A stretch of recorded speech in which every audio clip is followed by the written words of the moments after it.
Yo guys, what's up? In the spirit of the Double Zeta and Unstoppable event, today we're gonna talk about mod development units that I just realized that I haven't discussed about them at all.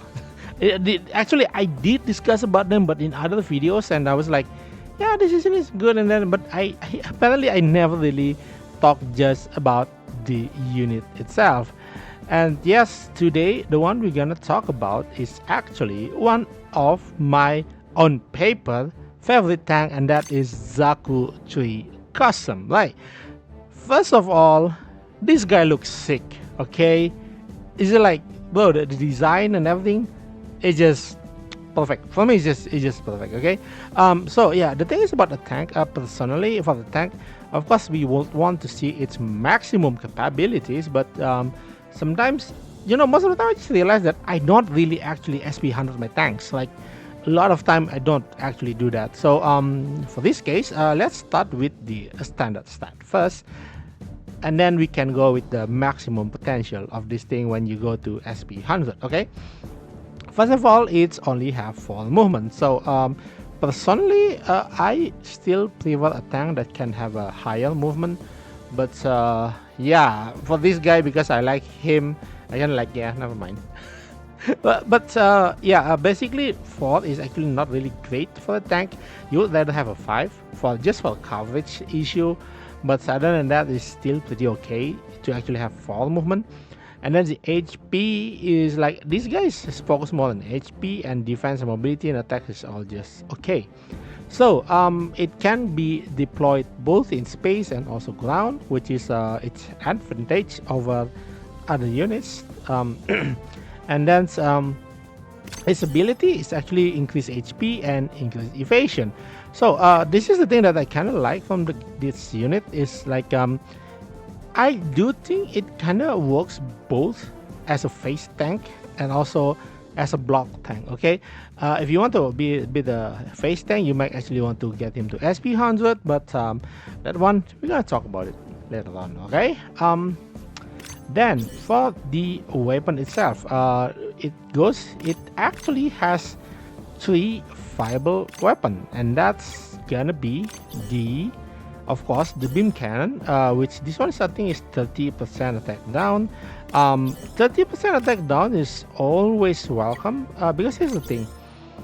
Most of the time you would want a universal debuff. Okay, you don't really want to, like, yeah, my debuff is this much and that much. Like, no, just no. I mean, yeah, it will be nice. Yeah, special attack down, but that will require you to actually have used 2 tanks. And a lot of time you would only actually want 1 tank and accept the other tank from the other team. So you're gonna gang up on the one opponent from 2 sides, and that's gonna be how if you want to use the other special down or physical down or range down, all those stuff, right? But most of the time you will just want flat out attack down, and this is 30% with 43,000 attack, which is quite okay. 30% down is actually my benchmark for an SSR to be considered good, because again, UR has a 35%, so 30% attack down is good. Okay, 25% is okay. The thing about 30% is, like, you don't have to actually go to level 5 to actually get a quite hefty amount of debuff. 30% means, like, at level 4 you're gonna have like 25%, which is pretty okay, right? 25% is pretty good actually, but it's 30 is better at level 5, because at level 4 you only have 25%. That's one of the reasons that I always go for this. So if you are low on resource, you might actually want to add out the layer and just go with level 4, right? The other level 4 that we need to point out is the accuracy down by 8% on this one, and then at level 4 and level 10 is accuracy down by 10%. At first it does feel like, yeah, why? But the later we go to the series, actually to the game, we start to realize that accuracy down is, and also evasion up, is not something you just want to brush aside. Okay, so that's the thing about this unit. Even if you want to compare it with the other unit who can actually go defense down, this unit can still dish out another thing that is accuracy down, which I do think pretty important. I mean, it's down to luck anyway, but still, it does works very well. Then finally, this unit has a very strong attack, which always be the Psycho Pressure. Yes, Psycho Pressure is always a very good attack weapon. And even though this one is not its main, you can see the color is green, but it actually deals 5004 power. So that's pretty hefty, right? So that's basically what I like from this unit. It's basically balanced, very balanced unit, and it can it's not really focused on something, but it has options. Okay. So which tag does this thing go? First of all, of course, is a Psychomu and new type machine. So you can actually use it there if you happen to not have, let's say, Yona. Yes, if you don't have Yona, you can actually opt with the Zaku custom. The other option is for this one is going to be like Hainu, the Hainu SSR. Personally, I do think Hainu is still the stronger unit, but Zaku tree is not that shabby actually. But I do still, if you ask me, I would still go prefer Zaku tree actually. Yeah, for the Psychomo tag. And then Neo Zeon, yes, the current rising tag used by Haman, and that will put the Zaku tree in a very good position as a tank, because there is no much tank in charge counter attack from the Neo Zeon side. So that's that. Depends on the future. Maybe we can actually have Kshatriya as a tank, because Queen Manta is a tank, probably. Okay. And finally, this guy is coming from the Lightning Fast tag. Lightning Fast tag is already filled with some of the strongest attacker in the game. Two of them is actually basically the Hainu and Zeta. And you can see here the other option for tanks in this tag is limit three of them is limited. There is an Nexia, and that's the other one is a Destiny, but Destiny is more like an anti-physical thing rather than a more, yes, you see here it's not a very all-rounder kind, but Destiny also have his own merit with the extreme blast mode. Is also the attack down, but it's only 25% with 3 range. So in more general use, I do think Zaku 3 custom is a better choice than Destiny. The other option for the tank is actually the Providence Gundam in this series. Providence has a better this attack, the accuracy down 15%.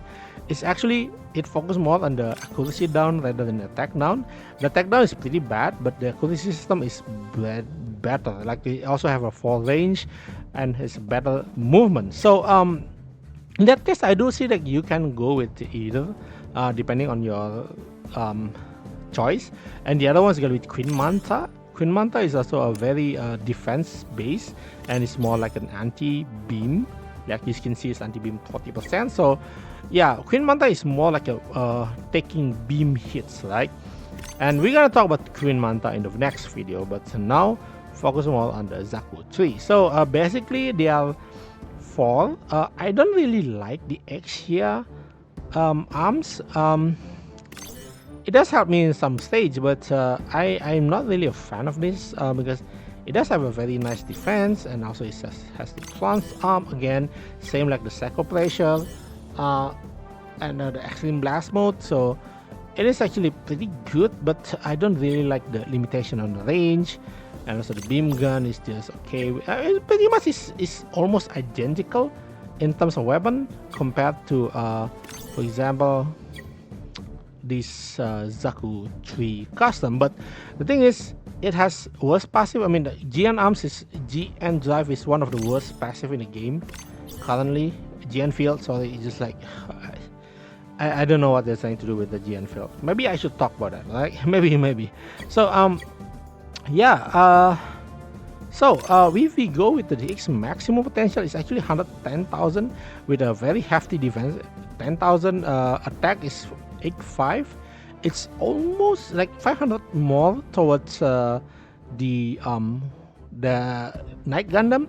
So this one's pretty good. Actually, it's pretty good. So it can actually utilize the Psycho Pressure, and it's a beam cannon who actually hits quite hard, right? So my verdict on this bit, I do think is like kind of biased, but I do think it's such a nice, well, it's, I won't say it's a jack of all trades, but it's a really, really nice and well-rounded lightning class tank. And I stand with that opinion. Like, yeah, it might have a different limitation on the range, on the reach, but it does make it up with more HP, more evasion, and also pretty hard hitting for a tank. So, and that's all what I think about this unit. So let me know what you think in the comment below, and like and subscribe. See you next time. Bye bye.